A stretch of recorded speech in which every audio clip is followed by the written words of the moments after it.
2018 Winter Olympic Games. Biathlon. The biathlon combines cross-country skiing and rifle shooting. Rifle shooting takes concentration and accuracy, and cross-country skiing takes endurance. Rarely do such different abilities meet up in one sport. The biathlon began centuries ago with hunting and military activities in Northern Europe. Today, the way athletes train for biathlons is similar to the way soldiers train in the military.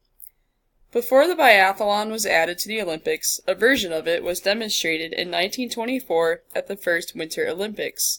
It wasn't until 1960 that the men's event became part of the Olympics at Squaw Valley, California.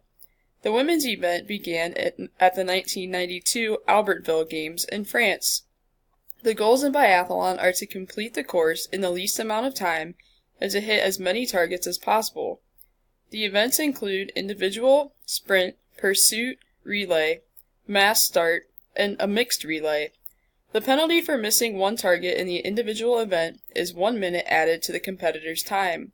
In the other events, the competitors must ski a penalty lap if they miss a target. The individual race is the oldest and longest of the events. Men ski 20 kilometers or 12 miles, and the women ski 15 kilometers or 9 miles. They ski 5 laps and stop 4 times between the laps to take 5 shots at a target. In the sprint, men and women race half the distance of the individual event.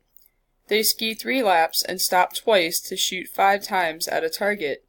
The top 60 finishers in the sprint go on to race in the pursuit. Competitors start the race in order based on the time they finish the sprint. In the relay, teams of 4 compete. Each competitor skis 3 legs and stops twice to shoot. Each team member is allowed 3 extra bullets to hit targets before penalty laps must be skied.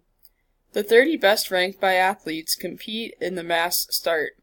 All the racers begin at the same time and stop 4 times to take 5 shots. Biathlon athletes take their time when shooting. They want to avoid the dreaded penalty laps.